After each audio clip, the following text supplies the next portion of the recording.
Yo, what's going on, guys? Sekapoko here, bringing you another 7 Deadly Sins Grand Cross video. For this, we're going to go over the news and talking about all the fun things going to be happening today on 7 Deadly Sins Grand Cross. And over the next 5 weeks, there's going to be a brand new festival box. There's going to be some other things coming out throughout the game. So, guys, without further ado, let's go ahead and jump right into it.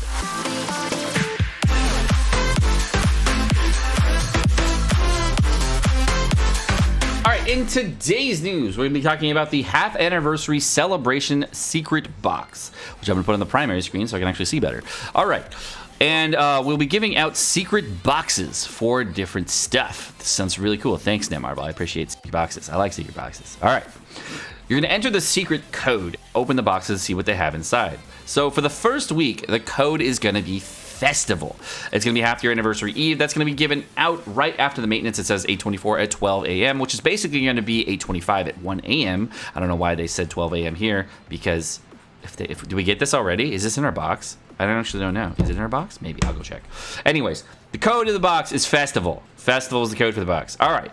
Now, going on for the other 4 boxes, we do not know what the codes are. They're going to let us know every single week, so you have to stay tuned for the news every single week so I can give you the code for the boxes, which I, of course, will give out in either the patch preview or the actual patch notes. All right. The secret boxes will be sent to your inbox and be claimed anytime before 9:28 at 8 p.m. Pacific Daylight Time. So make sure that in the month of September, before the 28th, you are claiming the boxes. They will be sent to your inboxes in mail. Claim them before the 28th, otherwise you're not going to get them. Now, otherwise, there's also going to be 3 units that you're going to get that are going to be SSR heroes. They're going to be in some of these boxes. The first SSR hero that's going to be available is going to be Blue Slater in one of these boxes. The second one's going to be Green Skinny King, and finally, Red Nunchuck Bond. Now, these 3 free units are going to be given over the course of half year anniversary, which is really good. And the reason these are so good is all 3 of these units are very good units for Hell Demons. However, if you have Blue Slater, if you're going to build out a different unit, Blue Normal Bond is actually a much better unit to use for the Hell Demon. If you haven't seen my top 10 units for Hell Demons guide, it's going to be a link over there. And right here is going to be Green Skinny King, which is another unit that's going to be very, very good for Hell Demons, really, very good for Grey Demon, and finally Red Nunchuck Bond, good for Crimson Demon. All of which are kind of mid-range as far as the best units for Hell Demon. I'd say Slater is like mid-low, but he is really good on global launch. If you already have him built with a full C damage set, he's a very, very good unit for that. Unfortunately, though, if you don't have him really well built already, he's not very good, and you definitely need like 6/6 to see improvement of the other characters. I would recommend like Blue Lizhawk or other units too if you are like more free to play. And looking at Green King is a really good unit for up to Extreme, and that is okay. I'm going to say it again. It's okay in Hell Demon. The reason it's just okay in the Hell version is because it's much harder to crit on the Hell Demon, and without 6/6 Green King, you're really not doing a ton of damage versus the final phase. You are boosted on that fight, but you are doing so much less damage than you need, and it's really hard to get higher rank cards because you're only able to bring green characters. So as far as that goes, I would rather, a much better unit for this would be Valenti, so definitely not the best unit in the world for this, but it's still a really good unit up to Hell, and it is okay in Hell Demons. It just really depends on how much work you want to put into your Green King, just like in your Blue Slater, both of which are units that require a lot more gear and a lot more work to do well. So for more free-to-play players, they are not really optimal units. And finally, Red Nunchuck Bond, really good for association for Lost Fight Meliodas, and is a very good dupe for that. So as far as my favorite unit of all 3 of these are getting is Red Nunchuck Bond, because if you end up the easiest of the 5 units, I would say, or easiest of the 3 units to max out for Lost Vein Meliodas Association between Red Nunchuck Bond, Blue Nunchuck Bond, and Green Nunchuck Bond, whereas Green Nunchuck Bond is a coin shop unit. If you have been buying dupes over time of Green Nunchuck Bond, that's probably the easiest for you if you're big Hoyland. But if you're not big Hoyland, you're more free to play, Part 1 SSR unit is Nunchuck Bond, so a really good unit for that. Alrighty, so we also have tons of rewards event going to be coming out. We're getting 5 SSR Evolution Pendants, as well as SSR Treasure Chest, Demon Bloods, etc. So a bunch of other cool things we're going to be having.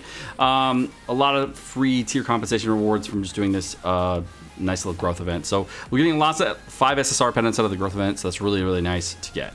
We're also having, this is the one other thing that we want that's actually important in the news. It's going to be the half-year anniversary Eve of Celebration Fort Solgris event. Now, this is actually an important one to notice. So in the Fort Solgris event, you're actually going to have increased rewards on drops. And this we actually did have on the Japanese version as well. You can see you actually get different chests, and these different chests have a little symbol on them where they have SSR pendants, potions, as well as books and gold chests. Now, the period is going to be from 8:25 until 9:1, and to be announced as separate notice. You can acquire a total of 5 per day from the event dungeon, 10 per day from the enhanced dungeon, 10 per day from the evolved dungeon, and 10 per day from the gold dungeon. That means you have to do additional. This is the total amount of runs you have to do per day in each one of these in order to get additional drops. So if you did a total of 10 runs in the SP Evolution dungeon, you get a total of 10 of these chests in addition to your drops. You're also getting extra drops for potions as well as the event dungeon, which is going to be a total of 5 per day from the SP dungeon keys. So if you wanted to use SP dungeon keys, this is the best possible time to use them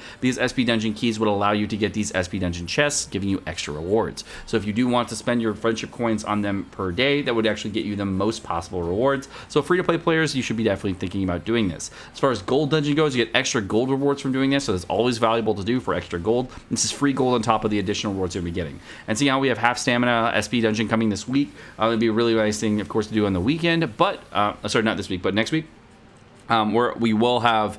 No, it is this week. It is this week. Yeah. So you will be able to do this on the week for half stamina, but you should be doing it every day throughout the week.